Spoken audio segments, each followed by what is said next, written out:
This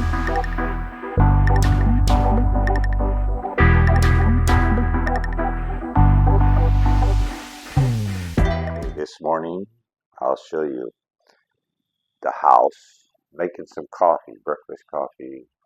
Gonna eat my leftover Pondasol, sweet bread, and we'll try that out. So it's about 7:20 in the morning on December the 9th, I think, and got my good old Folgers coffee, stateside version. Rosalina sent it over in the Balikbayan box, which is a giant box that Filipinos use to send many things over, especially American coffee, Spam, peanut butter, Dove soap, and assorted other things. So here's our propane stove top in the kitchen and the house here in the Philippines. It works. Of course, we make sure we turn off the propane bottle when we go to bed at night or after we use them to cook. So this is for my grandbabies. This is the hot water heater. Comes in very handy. It's how you make coffee. Hot water, then you put it in the thermos jug. Keeps it hot all day. That's how we do it. Got to get my coffee mate creamer here.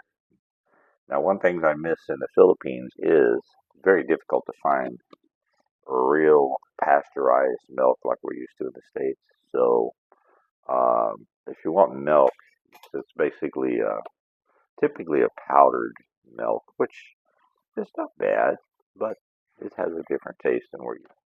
We got to get the hot water going here. Get this good old thermos. These thermos jugs actually are very good.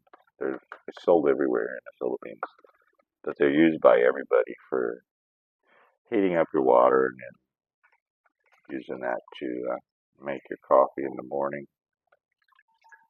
I hope this is still okay.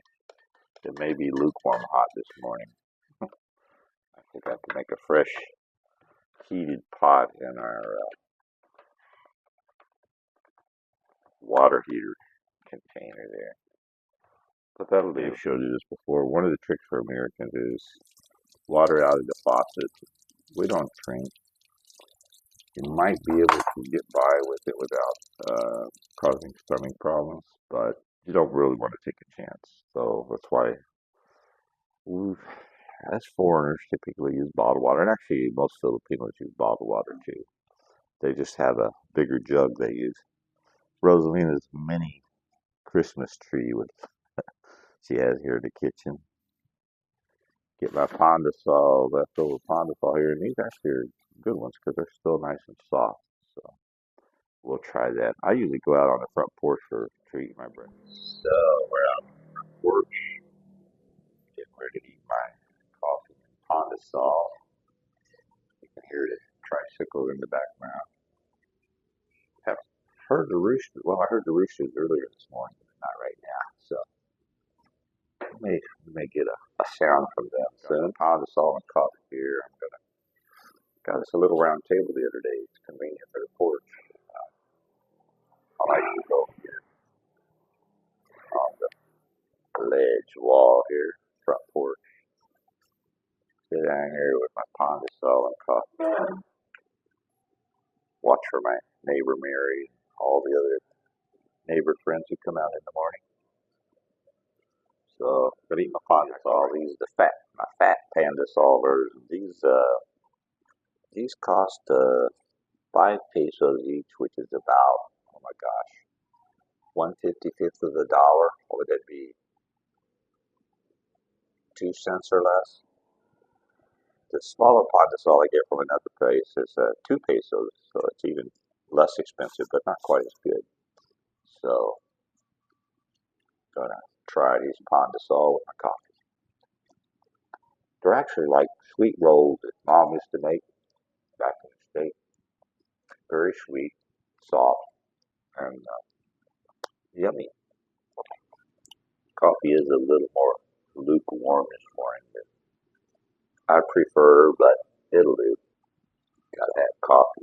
Okay, here's a somewhat funny story about my wife, Rosalina. See, we've been to the Philippines almost a month, and of course it's hot, typically hot and humid, sometimes very humid here during the daytime. And she keeps complaining how come her feet are sweating so much.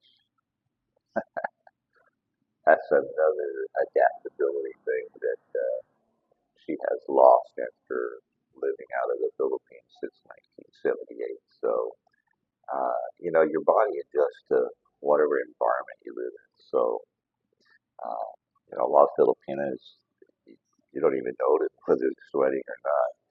I'm sure they do, but not like us Americans who are used to milder climates and then come over here and wonder why we sweat our butts off every day. The hot and humidity, heat and humidity.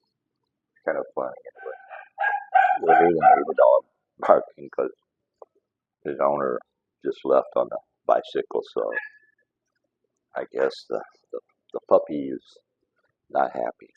I'm moving out here in front of the porch because you don't get much breeze when you're sitting here in this little alcove on the porch. But if you move out here, you'll notice the mango tree leaves are moving a little bit. There's a little bit of a breeze.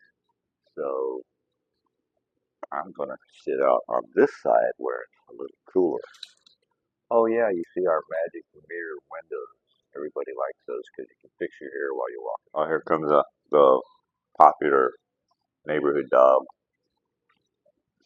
This dog used to live here at our house when other people were renting it, but now he's owned by Susan up the street.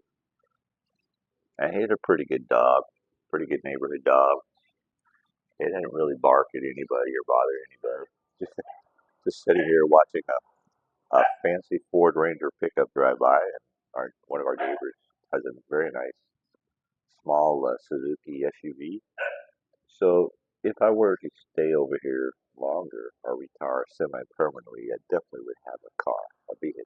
It just would make it a lot more convenient. And since I'm lazy, I, you know, it would be best for me. Tell you another story. One of our neighbors across the street, uh, she rides a bicycle everywhere, and even I think somebody said even to and from the Dop, about 15 minutes away by jeepney. So she gets good exercise. But I think two of her sons are dentists, and they have a store in the Dop and all that. But she rides a bike everywhere. So boy, I wish I had the guts to do that.